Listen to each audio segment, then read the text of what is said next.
नमस्कार बच्चों, आज हम पुनः पाठ 6 दीपावली के बारे में पढ़ेंगे।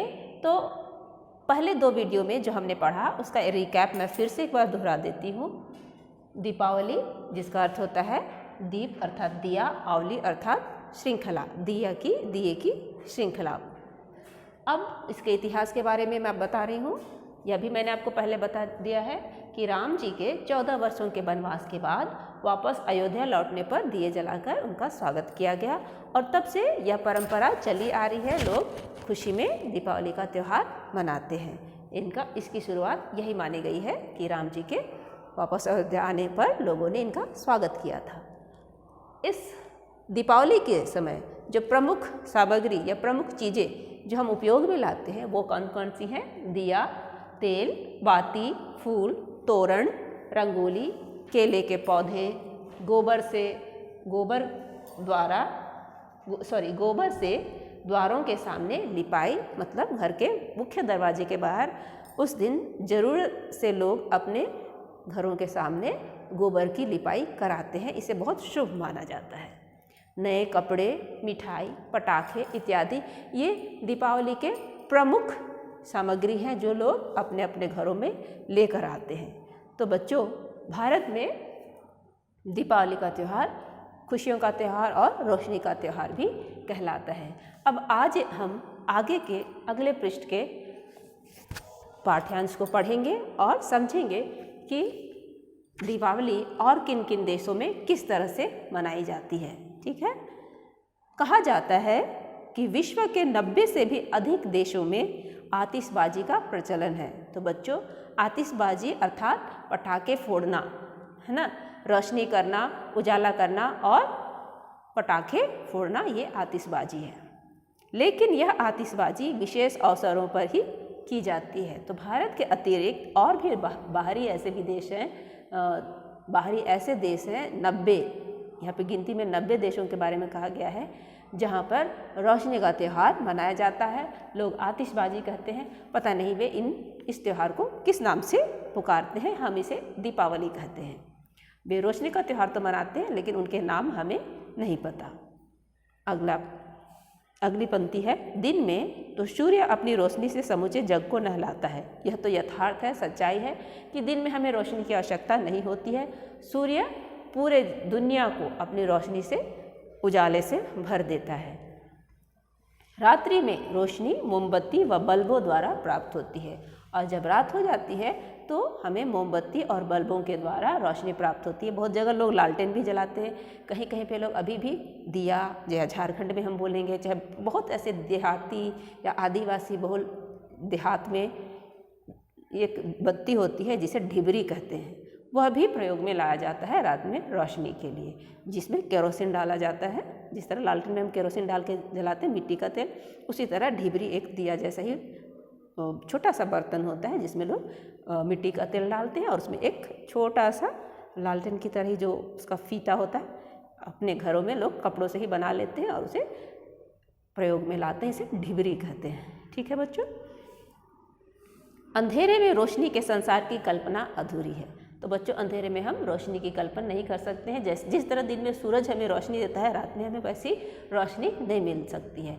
हमें पूर्णिमा के दिन चांद की रोशनी तो प्राप्त होती है लेकिन वो सूर्य की रोशनी के सामने नगण्य है। तो लोग अपने अपने घरों में उजाले के लिए मोमबत्ती, बल्ब, ढिबरी या अन्य लालटेन इन सब का प्रयोग करते हैं। रोशनी सदा मानव के साथ रहे, इसलिए इसे प्रसन्न रखने के लिए लोग सदियों से धरती पर रोशनी के रंग बिरंगे विविध उत्सव मनाते चले आ रहे हैं। अर्थात लोगों की यह शुरू से चाहत रही है कि रोशनी या उजाला हमेशा उनके साथ रहे। इसलिए बहुत वर्षों पहले से ही लोग अपने अपने समाज में या अपने अपने देश में रोशनी को महत्व देने के लिए रोशनी का त्यौहार मनाते हुए आ रहे हैं। रोशनी को अपने साथ रखना चाहते हैं क्योंकि उजाला जो है वो हमें बुराई पर अच्छाई की जीत के बारे में भी बताता है ना। साथ ही साथ कोई भी अंधेरे में हर चीज़ को नहीं देख पाता है लेकिन उजाले में हर चीज़ साफ साफ नज़र आती है। देश विदेश में रोशनी के उत्सव के हज़ारों रूप हैं। तो जिस रूप में हम अपने देश में दीपावली मनाते हैं बच्चों, विश्व के अन्य देशों में अन्य रूपों से भी, अन्य तरीके से दीपावली या रोशनी का त्यौहार मनाया जाता है। अपने देश की दीपावली तो आप देखते हैं, मनाते भी हैं। तो बच्चों, कल ही हमारा दशहरा ख़त्म हुआ है। दशहरा के 20 दिन के बाद दीपावली का त्यौहार आता है। तो आप सब अब हो सकता है कि दीपावली की तैयारी में, साफ सफाई में जुट जाएंगे। तो हम दशहरा के बाद, जब कार्तिक मास आता है, दशहरा के 20 दिन बाद हम दीपावली का त्यौहार मनाते हैं। और ज़्यादातर बच्चों को पता है कि हम किस तरह से भारत में दीपावली के त्यौहार को सेलिब्रेट करते हैं। लेकिन 7 समंदर पार के लोग भी इस उत्सव को मनाने से नहीं चूकते। लेकिन भारत के अतिरिक्त बाहरी देशों में भी उजाले का त्यौहार या रोशनी का त्यौहार मनाया जाता है। अपने अपने ढंग से वे भी रोशनी का त्यौहार मनाने से पीछे नहीं हटते। उन्हें भी रोशनी का त्यौहार प्यारा है। आइए दीपावली के इस अवसर पर संसार को रंग बिरंगी रोशनी में नहाते हुए देखते हैं। तो अब हम आगे जो कुछ भी पढ़ेंगे बच्चों, अन्य देशों के बारे में, कि वे किस तरह से अपने अपने देशों में दीपावली या रोशनी के त्यौहार को मनाते हैं, सेलिब्रेट करते हैं। तो बच्चों, यह पृष्ठ मैं आपको पोस्ट कर दूंगी, क्योंकि ज़्यादातर बच्चों के पास पुस्तकें नहीं हैं। इस बात का कंप्लेन मत कीजिएगा। और इस पृष्ठ को 2 बार जरूर पढ़ने की कोशिश कीजिएगा। यहाँ पर कुछ अलग रंग से 3 शब्द दिए हुए हैं। ये 3 शब्दों के अर्थ मैं आपसे अगली कक्षा में पूछूंगी और बताऊंगी भी। तो बच्चों, आज की कक्षा में हमने यह जाना कि भारत के अतिरिक्त अन्य भी ऐसे देश हैं जहां रोशनी का त्यौहार धूमधाम से मनाया जाता है। और दिन में तो सूर्य हमें भरपूर रोशनी देता ही है, परंतु रात को हम रोशनी में नहलाने के लिए किन किन माध्यमों का उपयोग करते हैं, जैसे दिया, मोमबत्ती, बल्ब, है ना। कुछ प्रमुख चीज़ जो हम रात में उपयोग में लाते हैं रोशनी के लिए: दिया, बल्ब, मोमबत्ती और अति पिछड़े ग्रामों में लोग एक अन्य चीज़ का उपयोग करते हैं जिसे कहते हैं ढिबरी। ढ में हर्ष ई, ब र में दीर्घ ई। झारखंड के प्रमुख गांवों में, बहुत अंदरूनी गांवों में यह एक प्रमुख रोशनी का साधन है।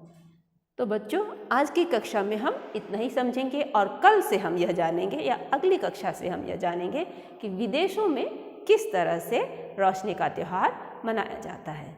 धन्यवाद बच्चों, फिर मिलते हैं।